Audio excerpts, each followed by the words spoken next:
Gang Territory, Chapter 2. Golfball. Miss Hanger led me into the schoolroom, which was high, with vaulted beams and the musky animal odour of 10 generations of country school children. Miss Hanger guided me by the shoulder. "Good morning, children," chanted Miss Hanger. "Good morning, Miss Hanger," chanted the children in automatic reply. "This is Miss Ufford's class," said Miss Hanger to me. "Say good morning to Miss Ufford." "Good morning, Miss Ufford." "This is our new boy," went on Miss Hanger, "so I want you all to welcome him kindly and show him how we do things here. I'll leave him in your charge, Miss Ufford." Miss Ufford said, "Come in, boy. This is your seat here, next to Molly." She indicated a place at the front, in a double desk, where a dark and very pretty girl was already seated. I hoped she was as pleasant as her appearance indicated. "Hello, Molly," I said as I sat next to her. She seemed pleased to be sharing her desk, for she smiled shyly at me, but said nothing. "No talking in class until I give permission," said Miss Ufford, looking in my direction. But she said it gently, to inform, not to reprimand. "If you want to say something, put up your hand. I'm going to call the roll now." I paid particular attention. My aunt had told me that a certain Winifred King was in my class, and it was her mother who was to give me my midday dinner. But all I knew of Winifred and her mother was their address in the village. I had it in my pocket on a slip of paper. "Mrs. King, number 26, the street." "Winifred King," called Miss Ufford, and I swivelled in my seat to look at the class.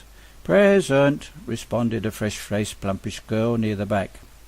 She wore an untidy mass of blonde hair and looked a cheerful sort. She noticed my interest and gave me a nod, which told me that she knew about the dinner arrangement. I looked forward to the dinner break, but how to avoid Snailer? "I need 2 volunteers for milk monitor today," said Miss Ufford hesitantly. Nobody put up a hand. It was obviously not a popular job. I didn't know what a milk monitor was, but it might be a way of avoiding an immediate clash with Snailer. At the risk of being taken for a teacher's toady, I put up my hand. Miss Ufford selected a weedy-looking individual from a desk on my left. "Spaulding, you can be the other milk monitor. You know what the procedure is, and I can count on you to show our newcomer the ropes." I caught a sour look of resignation on Spaulding's face as Miss Ufford turned away to rummage in her desk. She pulled out a book to give us an exercise in dictation. The clock on the wall showed 20 past 10 as she called out cheerfully, "Right, the 2 milk monitors can leave now. You've 10 minutes to get everything ready." Then she said mysteriously, "The number is 28. "Yes, miss, 28, repeated Spaulding, and I realized that that was the number of pupils present in the class. He got up, beckoned to me with his head, and moved towards the door. I followed him. He closed the door carefully and silently. "Okay, Golfball, what do we have to do?" His answer surprised me. I would not have thought this gloomy, strangely named Golfball capable of such a flight of dry humour. "What we have to do is our national duty. We administer a government programme for the benefit of present and future generations. See this here table at the classroom door," he went on, saluting it smartly. "We have to go and fetch, from a duty teacher at the service entrance, 28 bottles of milk and 28 straws. We place the bottles on the table. As the pupils come out for mid-morning break at 10:30, we have to see that each one takes a bottle, and we give each one a straw. When they've drunk the milk, we have to make sure that there are 28 empty bottles come back. We have to make sure that the wax paper cap is still on the bottle, and that each one has a straw passing through the hole made for the purpose in the cap. If anyone hands in a bottle what is not completely empty, or without a cap or a straw, we have to take his or her name. When all the bottles are back, we return them to the service entrance. Then we can go back into class." He made a face and shuddered. "I hate milk, and I hate being milk monitor." "I hate milk too," I said. "Can't one refuse?" "No way," he replied decisively. He then recited, as though he had learned it by heart, "We have to be thankful for our free government milk, provided generously at the risk of men's lives, so we can grow up to be strong and healthy." He shuddered convulsively again and made a vomiting noise. "Leastways, that's what Uffy says." "Uffy?" I asked. Golfball looked at me as though I were daft. Then he grinned. "Miss Ufford, Natch," he explained. I nodded my understanding. "Can't you just pour the milk down the drain in the washroom?" "No way," he said again, making an even more disgusting retching sound. "They watch the washrooms, and you're not allowed to take the bottles into the toilet outside either. Better not try it. You'll find yourself staying in after school for extra lessons. Come on, we better get her those bottles, or we'll not be ready when the bell rings." I was interested to discover that the school had a service entrance. "Is it always open?" I asked. "It's unlocked during school hours. We're not to use it except in emergencies, and of course for the coke monitors in the winter. The coke bins are out there." We went to the service area. Just outside was a pile of milk crates and the duty teacher. "Hurry up," she said tetchily. "You're late. Get a move on, or the bell will ring before you're ready."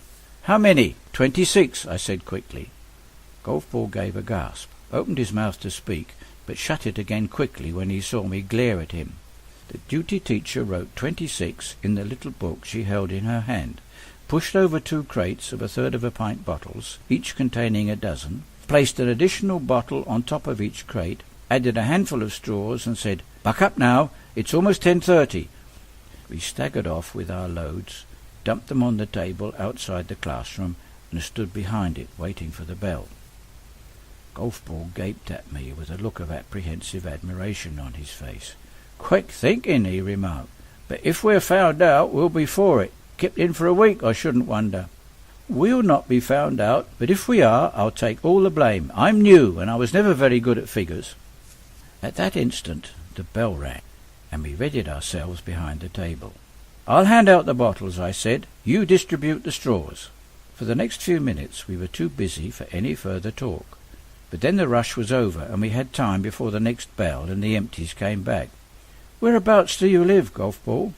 "Down the Adair Road, just before the Waverley Arms." "Is that in the village?" I asked, not yet knowing much of the geography of the area. "No," he laughed. "It's the other way. It's at the edge of town, where the trolley bus terminal is. It's nearly half an hour's—" He broke off, staring horrified down the corridor, his mouth hanging open. Snailer was sauntering towards us, accompanied on either side by his customary bodyguard. "Watch yourself, Golfball," he snarled menacingly. Then he leaned towards me and hissed, "I'm gonna get you, clever-ass new boy." The 3 of them sniggered as they continued on through the porch into the yard. Golfball looked as pale as the milk we had recently handed out. He was trembling slightly. I tried to reassure him. "It's okay, Golfball. Don't worry. I'm the one he's after, not you." "You don't understand," quavered Golfball. "The slug lives only 3 doors down the road from me. He wants to become top dog in the Adair Road gang, and can give me hell. Don't ask me any more questions. I'm not answering." So Snailer's name was Slug. Not directly to his face, I imagined, unless the nickname was short for Slugger, in which case I'd better keep a long way out of his reach. "Are you a member of the Adair Road gang?" I asked. Golfball nodded. "I don't count. I just do what I'm told." "Is the gang a big one?" "It's big. Slim Tim Simmons a member too." Golfball was doubtless giving me the name of one of the Slug's offsiders. Golfball glanced anxiously towards the porch. "No more questions," he muttered between his teeth. "How many members of the gang at this school?" I queried out of the side of my mouth. Golfball hesitated, then held up 5 fingers. He then held up 1 finger and pointed along the corridor towards the girls' washroom. "Only 4 boys then, and amiable Golfball was one of them. The second member of Snailer's bodyguard, no doubt the other. No matter. I now knew that there were only 3 boys with whom I had to reckon. The bell rang, the whistles blew, and the class, with their empty bottles, began to troop back into the classroom. We counted our 26, complete with caps and straws, put them back into the crates, and carried them to the duty teacher at the service entrance. We had a moment to wait while she counted them in her turn, and checked us off her list. I took advantage of this to have a good look round. Opposite the door was a long, head-high construction, partly filled with coke. It backed onto the graveyard of the church. On the right was a double gate, which clearly gave into the school yard. Just outside it, facing the back of the girls' toilet, was a small gate leading into the graveyard. The duty teacher okayed our returns, and Golfball and I went back into the classroom. It was only after I had sat down that I realized we had forgotten to go and pee during the break. Just as well we hadn't drunk any milk, but if the worst came to the worst, we could always ask special permission. Even so, I thought it was not a bad idea to visit the privy alone. It would give me an opportunity to reconnoitre the toilets, which I'd not yet seen, except from the outside. I put up my hand. "Please, miss." The boys' toilet was a small red brick construction in the far top corner of the yard. The entrance was screened by a head-high wooden fence marked "Boys." There was a similar building at the bottom of the yard for the girls. Behind the wooden screen marked "Boys" was a shiny, newly tarred wall, and an overpowering smell of strong disinfectant. The wall was about the height of a grown man. I took advantage of this fine, new black canvas and the solitude to create some splendid arabesques. My decorative curves mounted higher and higher until the idea came to me to discover the maximum height I could reach. I found I could get to about 2/3 of the way to the top, roughly my height. Could anyone pee right over the top, I wondered? No, surely not. Not even a grown man could reach so high. Still, the question took hold of my imagination, and I mused upon it while using the last of my reserves to finish off with a fine mural of forest trees. Having exhausted my artistic aspirations, at least for the moment, I inspected the rest of the privy. Beyond the tarred wall to the left were 4 green doors. Behind each door was a cubicle, about 4 feet wide and as many deep. Inside each cubicle was a broad plank, 2 feet above the floor. In the centre of the plank was a round hole, about 10 inches in diameter. Under the hole was a bucket of peculiar shape, much wider at the bottom than at the top. Hanging from a string attached to the wall was a small book, the pages of which had been cut out of old newspapers.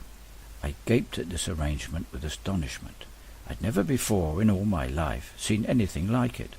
But then I had never before been in an English village. Each cubicle also harboured a stench even more overpowering than at the tarred wall.